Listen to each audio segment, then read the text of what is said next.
अच्छा, हमने ये सुना है अभी रिसेंट कोई रिसर्च है जिसमें अगर आप गम्स में कोई इंजेक्शन लगाएं तो कोई इंजेक्शन लगने के बाद फिर आपके जो दांत नेचुरली है वो उगना शुरू हो जाते हैं। Is that true? जी ये जो रिसेंटली अभी इसके ऊपर कोई आ, अमल नहीं हो रहा, लेकिन ये ज़रूर एक एक्सपेरिमेंट इस पे हो रहा है। लेकिन अगर हम उस एक्सपेरिमेंट की बात करें, ये स्टार्ट होता है एक स्टेम सेल से।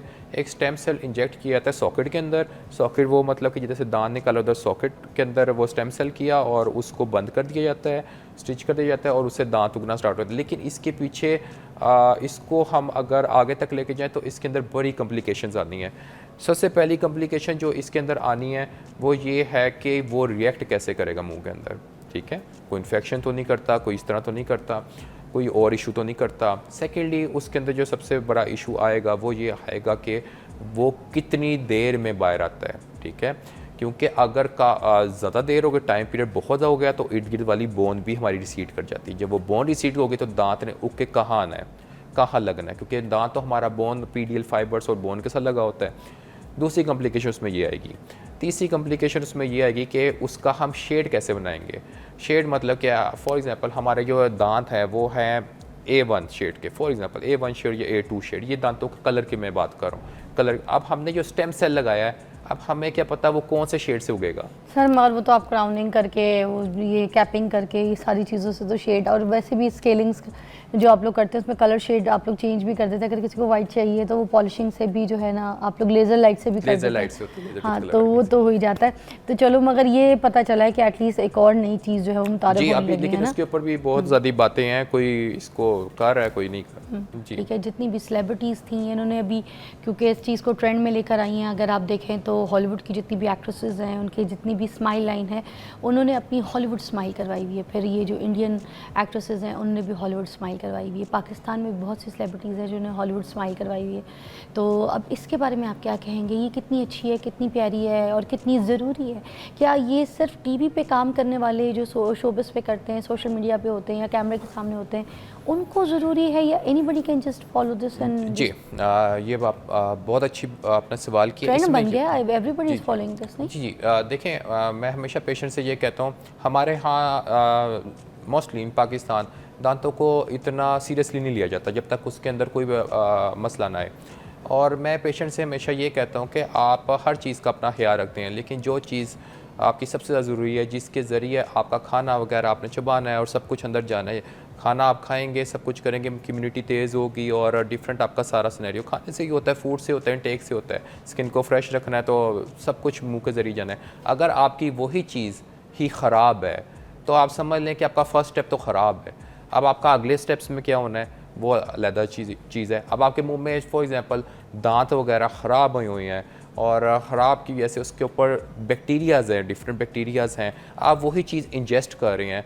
तो ये अभी न्यू आर्टिकल्स, लेटेस्ट आर्टिकल्स में ये आता है कि हमारे मुंह के अंदर एक बैक्टीरिया होता है स्ट्रेप्टोकोकस नाम का।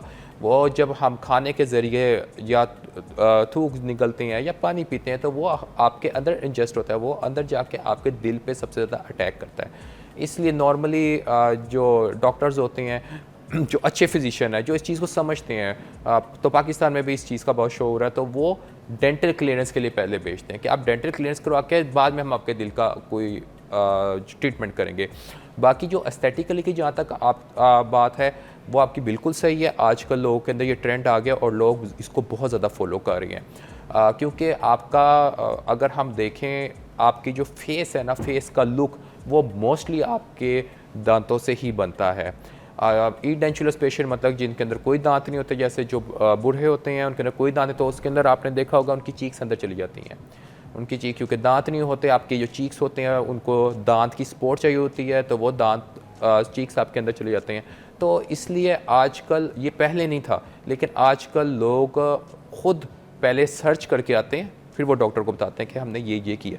फिर डॉक्टर उनको उनके साइड इफ़ेक्ट्स बताता है कि उसके ये साइड इफ़ेक्ट है, अगर आपने जितनी अच्छी चीज़ लगानी है फिर उसकी मेंटेनेंस भी आपने उतनी अच्छी करनी है। Okay. अब ये नहीं है कि आपने दांत लगा लिए और उसकी बाद में मेंटेन ही सर नहीं एक की। बचकाना सवाल है, ये जी, जो ब्रशिंग करते हैं ये एक सही तरीका बता दें, क्योंकि आप वो बत्तीसी लेकर आए हुए हैं, तो मैं चाह रही हूँ कि 32 दांतों वाली बत्तीसी पे एग्जैक्ट बता दें।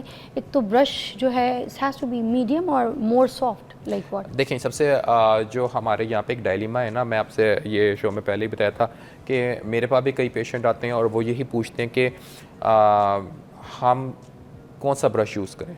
तो इसमें कोई दो राय नहीं है कि आपके पास सॉफ्ट या अल्ट्रा सॉफ्ट के अलावा कोई दूसरा ब्रश नहीं होना चाहिए। उसके पीछे जो मैं आपको बता दूं कि क्यों सॉफ्ट अल्ट्रा सॉफ्ट के अलावा नहीं होना चाहिए, मीडियम और hard brush, first of all अगर ये आप करेंगे आपकी इनेमल रिमूव होगी, आपके दांतों के ऊपर कैविटीज़ बनेगी, जो आपके सामने वाले जैसे दांत है उसकी जो ऊपर वाली जगह है जो आपके मसूड़ों के पास है उस पर भी आपकी कैविटी बन जाती है, जिसको क्लास 5 या जिंजाइवल कैविटी हम कहते हैं।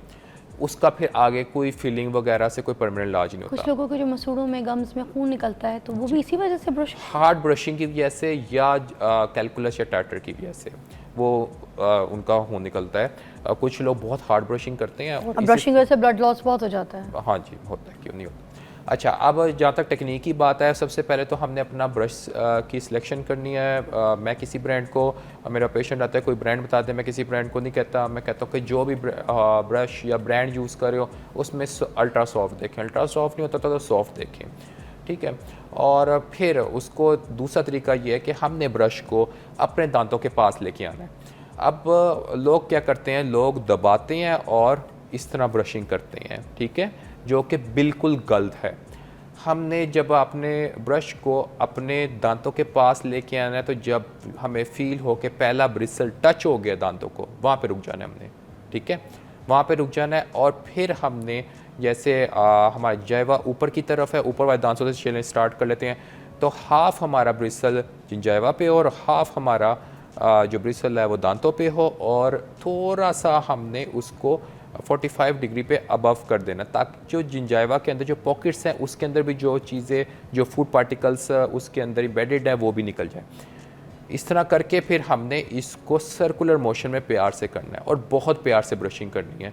हमने कोई जोर नहीं लगाना, मतलब जो गम्स हैं उनके ऊपर भी करना है, उनके ऊपर भी, गम्स के दरमियान हाफ गम्स और हाफ टीथ, ठीक है, इस पे रख के और थोड़ा सा गम्स की तरफ टिल्ट करके हमने इस तरह ब्रशिंग करनी है, ठीक है, इसी तरह करनी है। और ब्रशिंग में हमने ज़्यादा जल्दी नहीं करनी, हमने 1 से 2 मिनट्स हमने लगाने ही लगाने हैं, ठीक है।